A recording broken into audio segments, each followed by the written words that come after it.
Hi everyone, thank you so much for tuning in. For today's video, I wanted to try and go a little bit more in depth into how exactly I plan for an illustration, and I'll be using the piece that I'm currently working on to help demonstrate, so I hope you guys enjoy the video. When I set off to do a painting, I don't always have an idea of what I want to paint, and that's when it's the hardest because you go in knowing nothing and you're just drawing until you see some kind of potential there. But this time I knew what I wanted to paint, and I wanted to paint an artist and her pet cat, and they are in the studio just working away, and they are surrounded by all these art materials and they are just having a great time. You can definitely say that I took inspiration from my own life and my own art studio, and I was feeling really inspired to draw this piece because lately I've been feeling like I haven't really been fully enjoying painting as much, because I haven't been painting as much lately because I spent the last few months designing new products for my store and trying to organize the production of those things. And I was reminiscing about the time when I used to be able to do an illustration like this about once a week. And yes, that was during a time before the YouTube channel.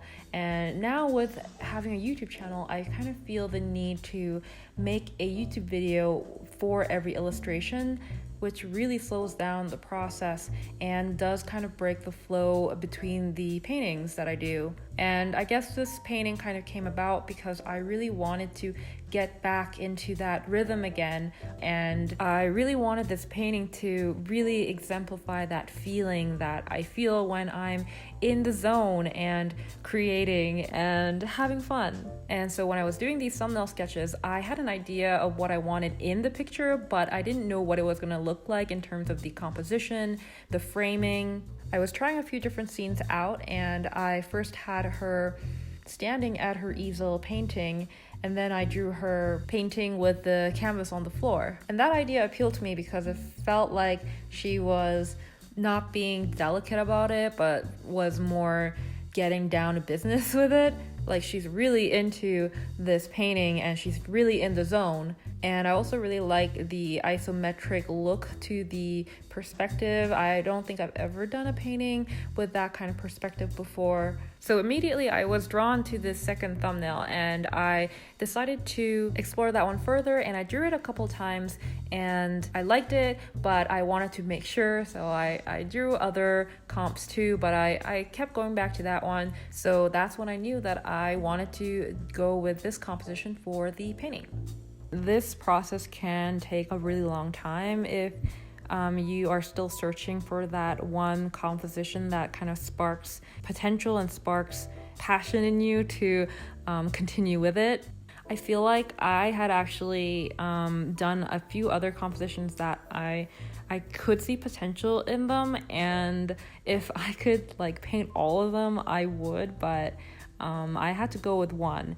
And it doesn't mean that this will be the only, artist working in a studio painting that I will ever do in my life. But it's easy to kind of get trapped into that mindset and feeling like you have to do one perfect composition. I have to often remind myself that and realize that no, I can always come back to these other ideas and explore them further later on. But for now, this is the painting that I will choose to work on and bring to life. So by going through this thumbnailing process, I was able to come to a composition that I really liked, and I was ready to start figuring out the poses. I actually really liked how I drew the cat in the thumbnail, so I had an idea of what to do for the cat. So it was really more about me trying to figure out the pose of the girl, because I wasn't sure about that one as much. The first pose is just a very generic, look at me, I'm drawing kind of pose, just to kind of loosen up and have something as a reference. I mean, I think this pose is really cute. Her expression is really sweet, and I like how hunched her back is and how she's leaning over the canvas. But I felt like this pose lacked a bit of energy, and then I decided to do another iteration of that pose, and push the gesture a little bit more. So in this iteration, her painting arm is up above her head as if she had just finished like a sweeping motion of a brush stroke.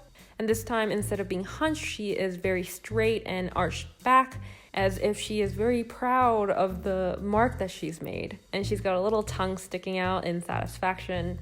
And while I thought this pose was really cute, I still felt like it was kind of a cliched, like, oh, look at me, look, I'm painting kind of pose. It looks a little standard to me, so I didn't like it for that reason.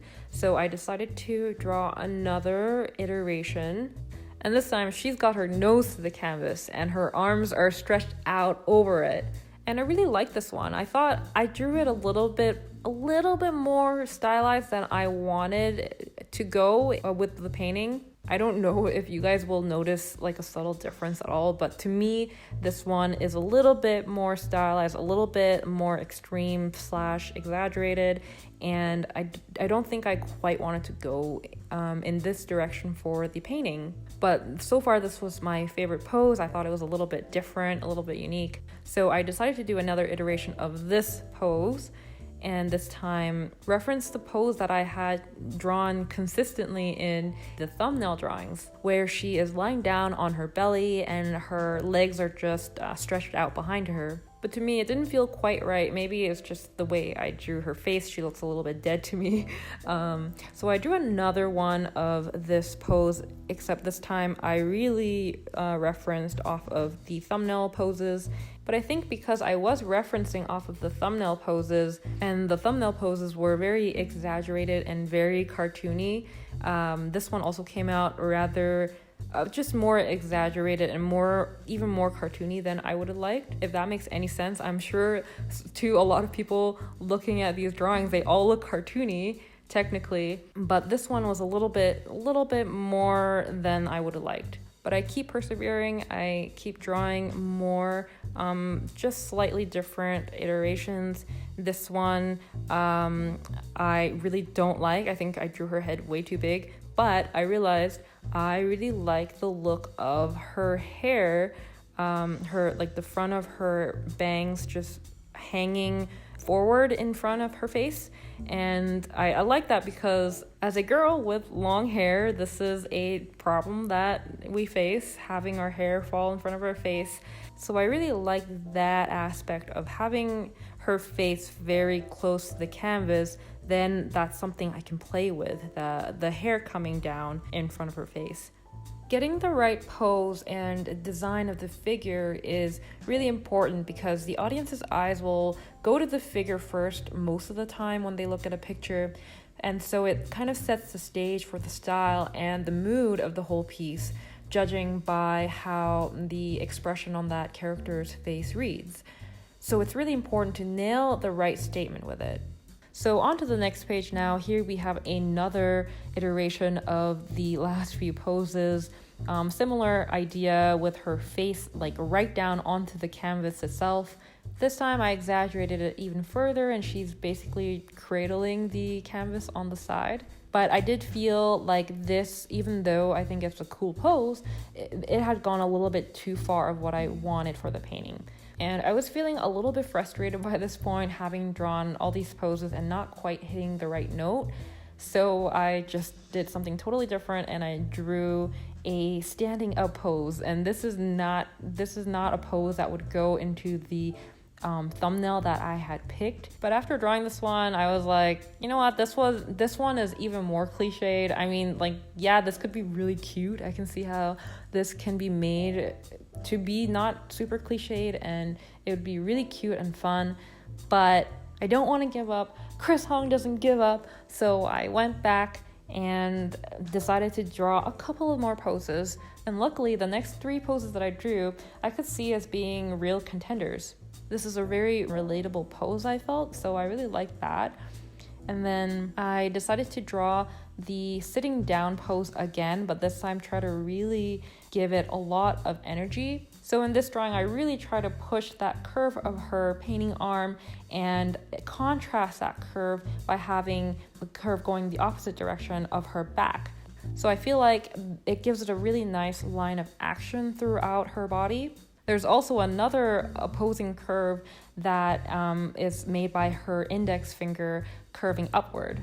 And the last pose is another iteration of the pose that is my personal fave, where her face is on the canvas and her arms are stretched over the canvas. And I felt by this point I had explored enough, and I was happy to go with any of the last three to take a little bit further in the next stage of the painting process. So basically what I'm doing here is taking that rough thumbnail sketch that I liked, blowing it out a lot bigger so that I can go in and draw the elements a little bit more fleshed out and placed in a way that is visually appealing. Because as useful as thumbnails are, they can be a little bit deceiving, especially because it's sketchy and our brain automatically kind of connects the dots in unfinished sketches, making things look more appealing than they are. So this is an important step that helps you realize whether this idea has potential or not by pushing you to go a little bit further. So when I went in to refine my thumbnail sketch a little bit more, I basically blew it up on a much bigger scale and filled out an entire sketchbook page, which actually was a big mistake because it was way too big and I ended up drawing things way too big, so I couldn't even extend the canvas if I wanted to, otherwise it would be off the page. And it was just really hard to draw because I just couldn't get an accurate sense of everything because it was so big. And I just kept wanting to zoom out as if I was on Photoshop. So I recommend when you go into doing the refined drawings, drawing on a smaller scale, much bigger than your thumbnail size, but small enough that it's manageable and you can get a good overview of all the elements in the picture. I really felt like I just had to really step far back from the sketch in order to get that overview. And so yeah, I feel like this stage I kind of failed because I couldn't really go in too deep with the sketch because I just couldn't get a very good look at it. So I decided to move on to the next stage of the process, which I like to do on Photoshop because of the flexibility that it allows, the ability to zoom in and out and the ability to just grab certain selections of things and move them around, resize things and change perspective and do all kinds of things that you can't just easily do on paper. I don't always film this part of the process for YouTube because having screen recording on, it really bogs down my laptop. So this is a real treat. I hope you guys enjoy watching because I actually did a lot of the work on Photoshop because like I said, I didn't get to do quite as much work in the refinement stage because I had made a mistake of drawing it way too big. But someone who is less lazy than me could have easily figured out a lot of the stuff on paper instead of doing it on Photoshop because Photoshop is great. It's got a lot of capabilities, but it's a double-edged sword because now the possibilities are endless. So you end up spending a lot of time just kind of nudging things around a pixel by pixel. But I do think the drawing evolved a lot when I brought it onto Photoshop. So you will see me redrawing things directly over my pencil lines, moving things around the canvas to see where it fits best. I want to fit a lot of things in the piece as much as possible because I want it to feel very cluttered. So you'll notice that I scrapped the pose that I started working on because I felt like it didn't quite have that energy in the piece. It looked kind of flat, so I tried putting another pose in there. And the thing about switching out the poses is now then the environment doesn't quite work. Like you have to shift things around to accommodate the new pose. And that pose didn't quite feel right either, so I tried out another one. And even though I felt like this pose was cliched and just kind of standard, like I've seen this pose many times before, you know, it's your standard like, oh, look at me, I'm drawing kind of pose. I still really liked the energy that it gave, and I feel like it really opened up the space back there because her body, even though it is obscured by the canvas, it is still facing towards us. I don't know why, but that area just feels a lot more inviting with this pose. And I didn't want that whole space in the back to feel dead. I wanted the environment to really play with the characters as well. So I'm beginning to see that this one has real potential. And with this other pose, even though I really liked it when it was on its own, when I put it into the environment, I felt like the canvas was taking up way too much of the composition. So it was a real conundrum. All these poses have potential and I like certain elements of each one, but it's about finding the one that works. And even though, yes, I can spend the time and make any pose technically work, but I gotta go with one that feels right. And at this point, only one of them felt right to me. And that was the surprisingly more cliched looking pose. Can I be absolutely sure that I won't regret this decision? No. There will always be a little bit of doubt in my mind, but painting is about making decisions and following through on those decisions. And this is what I decided on, and I know that I can make it work. So at this point, I decided to play a little bit more with how I framed the picture. I extended it at the top and I rounded out the corners to give it a little bit of a window look to the picture, if that makes sense. I just wanted it to look a little bit different. I felt like the box was really kind of closing me in, and I decided to also have certain elements in the picture spill out of the frame because I thought it played nicely with the idea that there's so much stuff in this room that they are just spilling out everywhere. So I wanted to take this time and address a question that I received on Instagram from Marie Conlon Art and Bruno Rossi Doodles. And I'm paraphrasing, but they seem to be struggling with kind of building up the environment around their characters and wondering if I have any tips for that. And honestly, I struggle with this too. And for a long time, I couldn't even draw backgrounds. But if there's one tip that I can think of is to build up the background elements slowly and allow each one to inform the need for the next one. For example, identify like a few things that you know you want in the picture. Get those things down onto paper and see how that feels, and then go from there and see what needs to come next. I feel like once you actually have a few things on paper, it's a lot easier to visualize what needs to come next.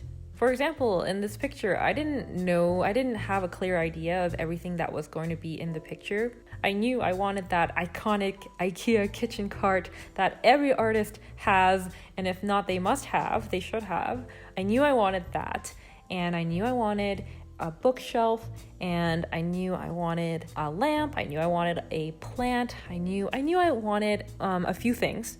And then once I got those elements in place where I want it, then I could better assess what else needed to go in there.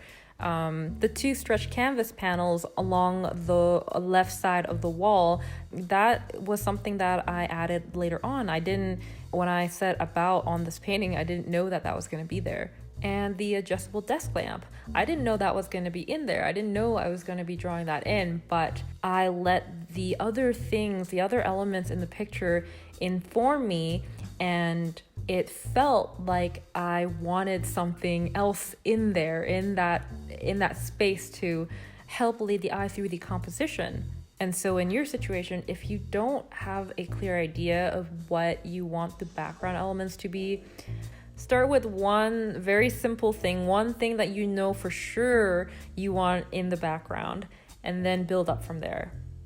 So here you see me clean up the drawing, and this step is not totally necessary, but I guess it is for me because I know when I go to transfer this drawing onto my painting surface, having a clean line eliminates a lot of the guesswork. I know exactly what line to transfer, and it allows me to build up some of the design elements on top of the framework that I had laid down, and it just helps me mentally commit to the drawing. And at this point, we are almost done with finalizing the drawing, but there's one more thing to do, because each stage in the planning process helps inform the next. And so we're going to switch gears and move on to doing the value and color comps, because from my experience, doing the value and color comps helps you realize things about your drawing that you hadn't realized before. And for someone like me who is not a very line-based artist, I'm more comfortable in shapes and color and tone as opposed to lines. So for me, it helps me feel out the drawing better, which helps me see mistakes in the drawing. So first is the value comps, and I would say this is a very, very important stage in a painting process, especially something with a lot of background elements like this.